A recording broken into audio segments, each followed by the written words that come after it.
Hey guys, tonight we journey to a time when pants, yes, humble, everyday pants, were considered dangerously rebellious. You're standing in a sunlit courtyard, hem of your robe fluttering as a warm breeze sneaks underneath. There's incense in the air, sandalwood smoke curling lazily past pale stone columns. But don't get too comfortable, because you're living under an emperor who thinks that wearing trousers might corrupt your soul. You probably won't survive this fashion nightmare unless you're fully committed to your tunic. So, before you get comfortable, take a moment to like the video and subscribe, but only if you genuinely enjoy what I do here. And tell me in the comments, where are you watching from, and what time is it where you are? Now dim the lights, maybe turn on a fan for that soft background hum, and let's ease into tonight's journey together. It starts with a decree. A short, unimpressed announcement scratched onto bamboo strips, delivered to every city official across the empire. Let it be known, trousers, breeches, and leg-hugging garments are hereby forbidden among all court members and civil citizens. You blink. You frown. You lift your robe a little to let air hit your knees. And you wonder, what in the name of jade and logic has the emperor been smoking? This wasn't a stunt for attention. This was Emperor Mingdi of the Han Dynasty, ruling in the 1st century AD, and this no-pants policy, it was dead serious. Mingdi, like many elite Confucian thinkers of his time, believed that clothing wasn't just clothing, it was a moral statement. The long, flowing robes worn by Chinese scholars and officials represented elegance, restraint, and a healthy disregard for leg shape. Trousers, on the other hand, came from the nomads, horse-riding tribes with practical tastes and absolutely no patience for ceremonial sleeves. And that, my friend, is where things got political. To Mingdi, pants weren't just ugly, they were barbarian. Now, of course, historians still argue whether Mingdi truly invented the no-pants policy, or whether he simply enforced a growing fashion code already in place. Some records suggest earlier emperors disliked pants too, but Mingdi brought a special level of, shall we say, fabric-focused enthusiasm to the matter. You shuffle through the streets of Luoyang, the imperial capital, watching courtiers awkwardly hike their embroidered robes as they tiptoe through muddy roads. There are no trouser legs to tuck into boots, just layers of fluttering silk trying to dodge horse droppings and confused goats. And honestly, it's kind of hilarious. One fringe historian even claimed that elaborate robes led to a rise in trip-related injuries among palace staff. No sources confirm this, of course, but it's not hard to imagine a courtier flat on his back because his sleeves tangled in a stair rail. And yet, the emperor was unmoved. He believed that dressing like a Xiongnu horseman, pants, belts, and all, was the beginning of moral collapse. Soon, he feared, we'll be shaving our heads and eating raw yak. So, you sigh, adjust your sash, and learn to walk like a floaty cloud of virtue. But inside, you start to wonder, what if pants weren't evil? What if they were, dare you say it, convenient? You stand before your mirror, well, a polished bronze plate, and try not to laugh. Your robe is long enough to double as a tent, sleeves wide enough to host a small picnic, and your belt is so high it's practically a collar. But this is court attire now. This is loyalty. This is drafty. The ban ripples through society like spilled tea down silk. Nobles, eager to please, embrace the new robe-only rule with performative glee. They stage poetry readings about the freedom of flow, compare long hymns to the virtues of wisdom, and claim trousers suffocate the soul. You've never seen so many grown men terrified of seams. Of course, behind closed doors, it's another story. Some nobles are cheating. Clever tailors start designing robes that look traditional, but secretly contain pant-like linings underneath. Imagine a dignified robe outside, surprise leggings inside. These are dubbed shadow pants in whispers, and slipping them on feels like joining a secret club, a rebellious, breezy club. You, curious and cold-ankled, decide to try a pair. No one notices, at least not at first. At court banquets, you see the signs. That one general sitting a little too confidently. That scholar who bends down without showing the usual underrobe panic. The sly smirk of someone whose knees are fully encased. You all exchange knowing nods, united by one simple truth: pants are practical. Still, you must tread carefully, because Emperor Mingdi isn't joking. An official is demoted after being caught riding to court in fitted breeches. His punishment? Not execution, thankfully, but public shame and reassignment to a post so remote, even goats send condolences. Historians still debate whether this was about national identity or personal vendetta. Did Mingdi really believe pants corrupted virtue? Or did he just loathe certain court members who wore them? Some say the no-pants law helped him weed out rivals. Those who questioned him were often suspiciously pro-trouser. Meanwhile, commoners, especially those in colder provinces or doing actual labor, ignore the decree entirely.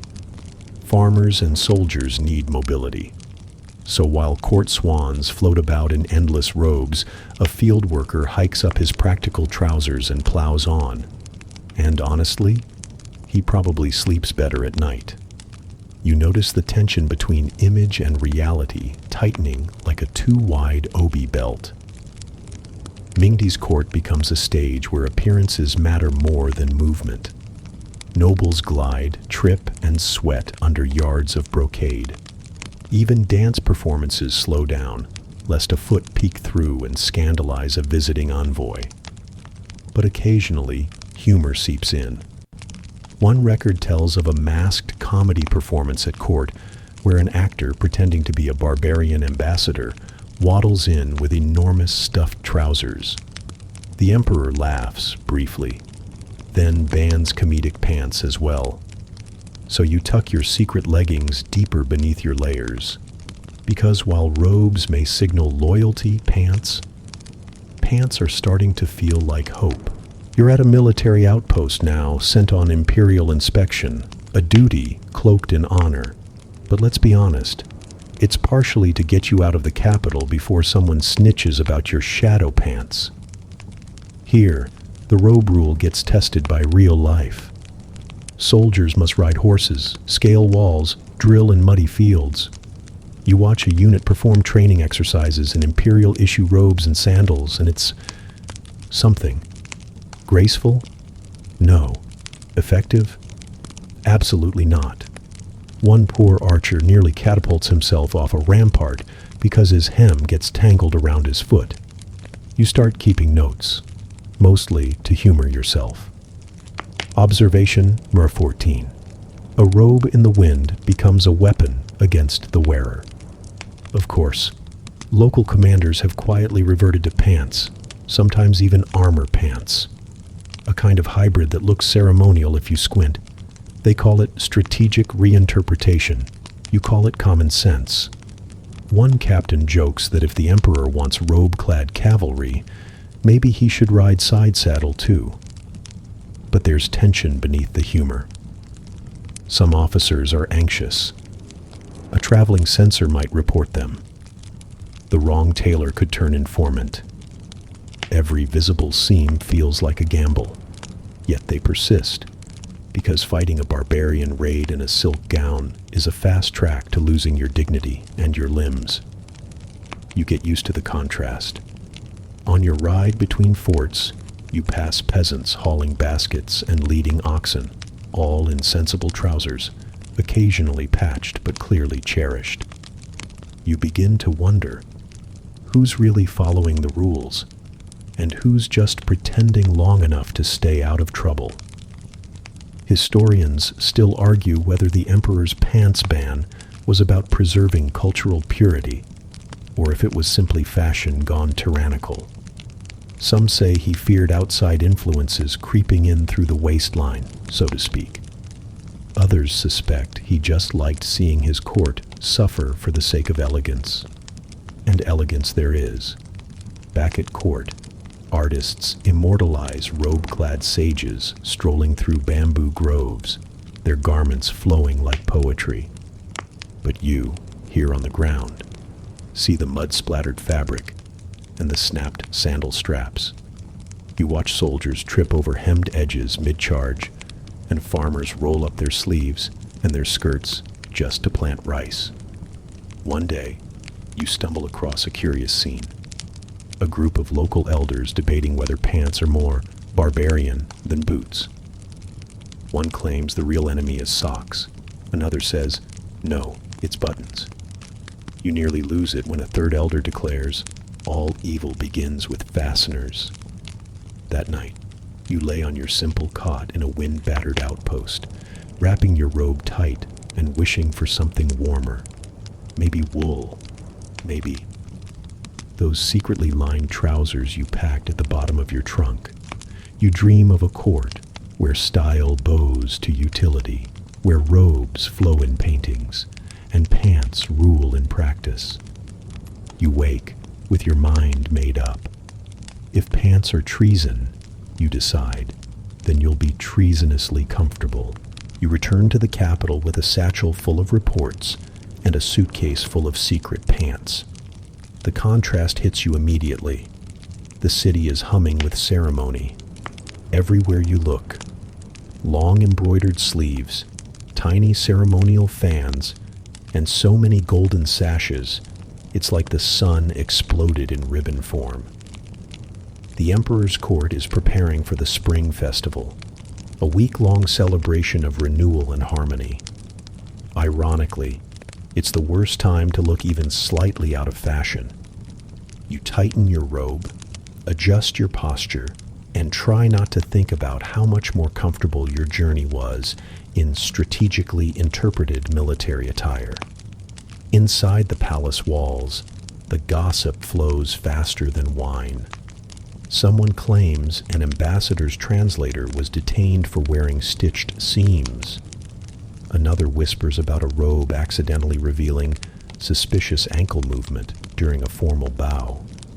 There's even a court poet who started writing odes to the moral fortitude of loose hems. Still, the pants underground thrives. You're invited to a private gathering, what courtiers jokingly call the Order of the Hidden Hem. Behind layers of paper screens and herbal incense, scholars, musicians, and one very nervous tax official share tea and tales, all while wearing perfectly respectable robes that conceal the forbidden fruit of fashion. There's laughter, too. One man describes the sheer panic of nearly dropping a scroll and instinctively crouching, forgetting that real robes bunch like sails in a storm. Another reenacts the strategic knee shuffle, required to mount a horse gracefully in ceremonial attire. You nearly choke on your plum wine, but it's not all jest.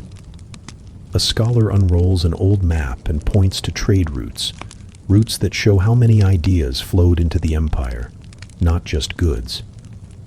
Clothing evolves, he murmurs. Shouldn't we? Historians still argue whether these underground gatherings were political resistance or just fashionable rebellion. Were they secretly plotting reform, or just tired of cold knees? Either way, Emperor Mingdi's stance hasn't softened. He's doubling down. Court painters now illustrate myths with characters wearing floor-length robes, even warriors and mountain gods. One scroll shows a famously pants-wearing general from centuries past, redrawn in suspiciously roomy attire. It's revisionist tailoring, and the decree reaches new extremes. Markets are now required to display robe-only mannequins, tailors must register their designs. A child caught wearing stitched trousers during a temple fair is made to recite the virtues of modesty in fabric in front of an audience. You sigh. Because the tighter the law becomes, the more you see people adjusting, not in defiance, but in creativity. Hidden buttons, flap designs, even detachable skirts that snap into place over slim pants. Robe law compliance has become a strange performance art. One evening, at a banquet beneath lantern-lit cherry trees, a noblewoman turns to you and whispers, "I've got pockets." You blink. She grins. "And I'm wearing pants." And suddenly, despite all the robes and rules, you can't help but feel the world is quietly, very quietly, changing from the inside out. A few months pass. You're still in the capital, still pretending you don't own pants, and still dodging the imperial tailors like they're tax collectors with measuring tape. But now, something's shifted. You can feel it in the silences, in the way officials pause before bowing, making sure their hems fall just right, in the way younger scribes adjust their belts, or how the palace guards stand ever so stiffly, hiding the unmistakable fold of stitched trouser legs beneath ceremonial tunics. Even the statues seem conflicted. A new monument is unveiled at the palace gate, meant to represent the ideal scholar. He's carved from white marble, flowing robes cascading in elegant waves. Except the sculptor clearly struggled with the legs. If you squint, you could swear he's wearing something suspiciously fitted underneath. You're called to present your regional findings to the emperor himself. The inner court is a place of hushed steps and echoing judgments.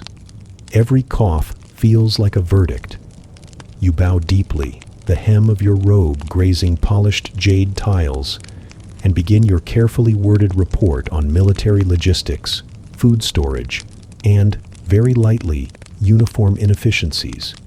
You never say pants, just improved movement solutions. The emperor listens, his face unreadable, stroking the tassels on a robe so layered it might have its own climate system.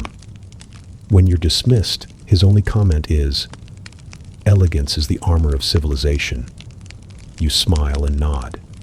You do not say, "So is armor." Outside, the court whispers.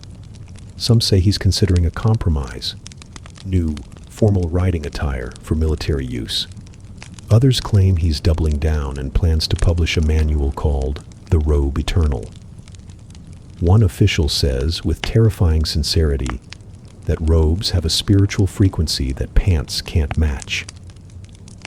Historians still argue whether Emperor Mingdi ever truly understood the pushback, or whether he simply grew tired of policing the nation's needs.